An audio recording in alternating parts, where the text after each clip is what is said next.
Hello, engine bearing change ചെയ്യുന്നതിനെ കുറിച്ചാണ് techno ടിപ്സോറിയിലെ ഇന്നത്തെ വീഡിയോ. ഫുൾ എൻജിൻ റീസെറ്റ് ചെയ്യുമ്പോൾ എല്ലാ ബെയറിങ്ങുകളും ചേഞ്ച് ചെയ്യുന്നത് നല്ലതാണ്. ആദ്യം തന്നെ ക്രാങ്ക് കേസിലെ ഈ രണ്ട് ബെയറിങ്ങുകൾ നമുക്ക് ചേഞ്ച് ചെയ്യാം.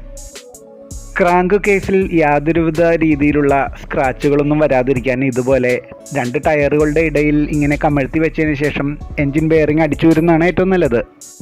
ഒരു ഹെക്സ് സോക്കറ്റ് ഉപയോഗിച്ച് ഇതുപോലെ അടിച്ചൂരി എടുക്കാവുന്നതാണ്. ഈ കാണുന്ന എൻജിൻ ബെയറിംഗ് അഴിക്കാനായി ഒരു ബെയറിംഗ് പുള്ളറിൻ്റെ ആവശ്യമുണ്ട്. എൻ്റെ കയ്യിൽ ബെയറിംഗ് പുള്ളർ ഇല്ലാത്തതുകൊണ്ട് ഞാനിത് വെൽഡ് ചെയ്താണ് അഴിച്ചത്. ക്രാങ്ക് കേസിൻ്റെ രണ്ടാമത്തെ ഭാഗത്തുമുണ്ട് രണ്ട് ബെയറിങ്ങുകൾ.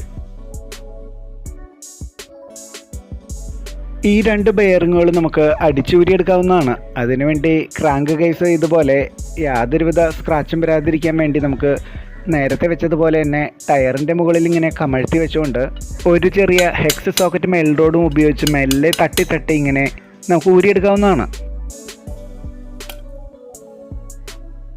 അതുപോലെ തന്നെ ഈ ഭാഗത്ത് വരുന്ന രണ്ടാമത്തെ ബെയറിംഗ് നമുക്ക് ഊരിയെടുക്കാം.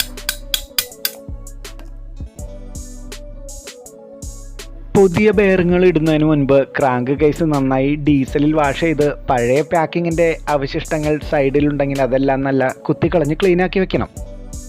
ആദ്യം തന്നെ ക്രാങ്ക് കേസിൻ്റെ ഇടത് ഭാഗത്തു നിന്ന് നമുക്ക് ആരംഭിക്കാം. 6203 നമ്മളിടാൻ പോകുന്ന ആദ്യത്തെ ബെയറിങ്ങിൻ്റെ നമ്പർ. ബെയറിങ് ക്രാങ്ക് കേസിലേക്ക് സീറ്റിംഗ് ആക്കി വെക്കുന്നതിന് മുൻപായി ഒരല്പം എഞ്ചിൻ ഓയിൽ ഉപയോഗിച്ച് ഇങ്ങനെ പുരട്ടിയാൽ വളരെ നന്നായിരിക്കും. അതുപോലെ തന്നെ എൻജിൻ കേസിൽ ബെയറിംഗ് സീറ്റിംഗ് ആകേണ്ട ഭാഗത്ത് നമുക്ക് ഒരല്പം എൻജിൻ ഓയിൽ ഉപയോഗിച്ച് ഇതുപോലെ ലൂബ്രിക്കേറ്റ് ചെയ്ത് കൊടുക്കാം. പുതിയ ബെയറിംഗ് ഇങ്ങനെ വെച്ചതിന് ശേഷം നമുക്ക് പഴയ ബെയറിംഗ് ഇതിൻ്റെ മുകളിൽ വെച്ചതിന് ശേഷം പഴയ ബെയറിങ്ങിൽ അടിച്ചു കൊടുക്കുന്നതാണ് ഏറ്റവും നല്ലത്. ഇങ്ങനെ ചെയ്യുമ്പോൾ പുതിയ ബെയറിങ്ങിൽ ഡയറക്റ്റ് ഇമ്പാക്റ്റ് വരാത്തത് കൊണ്ട് അതിന് ഡാമേജ് വരാൻ വളരെ സാധ്യത കുറവാണ്. ഇനി നമുക്ക് ഈ ചെറിയ സ്ലോട്ടിൽ വരുന്ന ബെയറിംഗ് ഇട്ട് കൊടുക്കണം. എൻജിൻ ബെയറിങ്ങുകൾ ചേഞ്ച് ചെയ്യുമ്പോൾ എപ്പോഴും OE പാക്ക് അഥവാ ഒറിജിനൽ എക്യുപ്മെൻറ്റ് പാക്കിങ്ങിൽ വരുന്ന ബെയറിംഗ് ഉപയോഗിക്കുന്നതാണ് ഏറ്റവും നല്ലത്. 6001 ഈ ബെയറിങ്ങിൻ്റെ നമ്പർ. ഈ ബെയറിങ്ങിൻ്റെ വലിപ്പം നമ്മൾ ആദ്യമിട്ട ബെയറിങ്ങിനേക്കാൾ വളരെ കുറവാണ്. ബെയറിങ്ങിലും അതുപോലെ തന്നെ ബെയറിംഗ് സീറ്റിംഗ് ആക്കേണ്ട ക്രാങ്ക് കേസിലും എപ്പോഴും ഇതുപോലെ എൻജിൻ ഓയിൽ ഉപയോഗിച്ച് ലൂബ്രിക്കേറ്റ് ചെയ്തതിന് ശേഷം ബെയറിംഗ് ഫിക്സ് ചെയ്യുന്നതാണ് ഏറ്റവും നല്ലത്. ബെയറിംഗ് സീറ്റിംഗ് ആക്കുമ്പോൾ എപ്പോഴും പഴയ ബെയറിംഗ് പുതിയ ബെയറിങ്ങിന് മുകളിൽ വെച്ചതിന് ശേഷം ഇതുപോലെ അടിച്ചു കയറ്റുന്നതാണ് ഏറ്റവും നല്ലത്.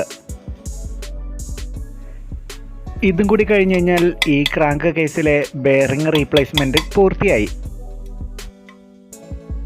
ഇനി നമുക്ക് ക്രാങ്ക് കേസിൻ്റെ രണ്ടാമത്തെ ഭാഗത്തും ബെയറിംഗ് ഇട്ട് കൊടുക്കണം. 6203 ഇപ്പോൾ ഇടാൻ പോകുന്ന ബെയറിങ്ങിൻ്റെ നമ്പർ. ഇനി ഇടാനുള്ളത് 6201 എന്ന ബെയറിംഗ് ആണ്. എൻജിൻ മാറുന്നതിനനുസരിച്ച് ബെയറിങ്ങിൻ്റെ നമ്പറിലും അതുപോലെ തന്നെ ബെയറിങ്ങുകളുടെ എണ്ണത്തിലും വ്യത്യാസം വരാം. അപ്പോൾ അടുത്ത വീഡിയോയിൽ വീണ്ടും കാണാം. താങ്ക്